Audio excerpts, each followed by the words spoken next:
सभी को नमस्कार। करियर फर्स्ट चैनल पर आप सबका स्वागत है। आज का डिक्टेशन लिखने के लिए तैयार हैं? रेडी,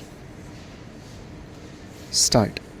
केवल सार्वजनिक क्षेत्र के दुर्गुणों के कारण ही निजीकरण आवश्यक नहीं है, बल्कि इसलिए भी आवश्यक है कि इसमें अभिप्रेरण, प्रतिस्पर्धा, आधुनिकतम प्रौद्योगिकी, पर्याप्त पूंजी और कुशल प्रबंधन जैसे गुण निहित हैं।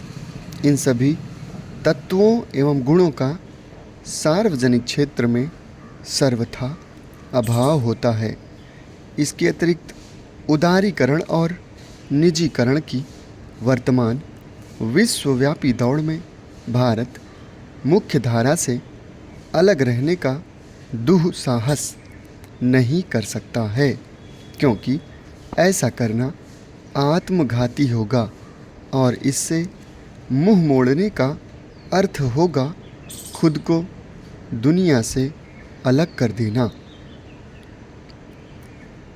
निजीकरण का उद्देश्य केवल उत्पादकता और लाभदायकता में सुधार करने तक ही सीमित नहीं है।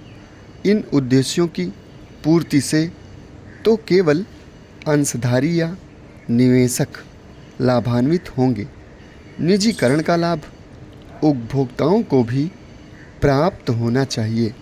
यह तभी संभव है जब उन्हें उच्च स्तर की वस्तु और सेवा कम कीमत पर उपलब्ध हों। अपेक्षाकृत गरीब उपभोक्ताओं के लिए विभेदात्मक न्यून कीमत की व्यवस्था होनी चाहिए, ताकि उपभोक्तावाद की वर्तमान संस्कृति में वे भी अपने रहन सहन के स्तर को यथासंभव नया आयाम दे सकें। निजीकरण के कार्यक्रम न्यूनतम सरकारी हस्तक्षेप, विनियमन और उदारीकरण के वातावरण में चलाए जाते हैं।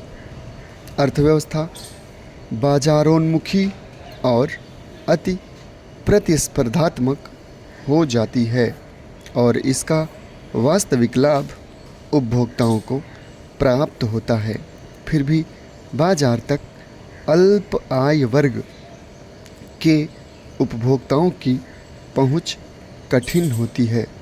मांग के आधार को विस्तृत करने के लिए भी यह आवश्यक है कि उच्च एवं मध्य आय वर्ग के उपभोक्ताओं के साथ साथ निम्न आय वर्ग के उपभोक्ताओं के लिए भी अधिक से अधिक वस्तुएं एवं सेवाएं सुलभ हों।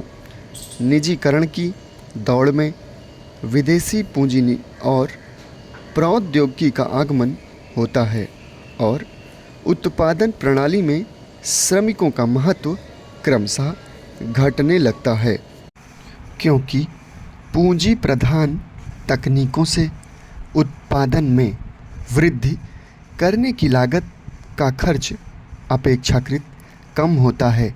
उन्नत उपकरणों के प्रयोग के कारण नियोजित श्रमिकों की उत्पादन क्षमता बढ़ जाती है, लेकिन रोजगार के नए अवसरों का सृजन नहीं हो पाता है। अर्थात जिस अनुपात से उत्पाद में वृद्धि होती है, उस अनुपात से रोजगार में वृद्धि नहीं होती है। लेकिन यह ध्यान देने की बात है कि संगठित क्षेत्रों और बड़े पैमाने के उद्योगों में भले ही रोजगार के कम अवसर उत्पन्न हो, निजीकरण के वातावरण में उद्यमशील प्रशिक्षित युवाओं के लिए स्वरोजगार की अपार संभावनाएं उत्पन्न हो जाती हैं।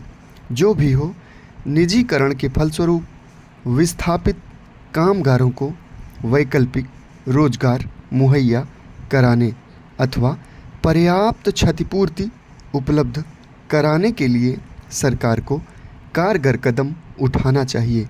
उपर्युक्त उद्देश्यों के अतिरिक्त निजीकरण का एक प्रमुख उद्देश्य सार्वजनिक क्षेत्र के प्रतिष्ठानों की कार्य क्षमता में सुधार करना भी है। समाप्त। धन्यवाद।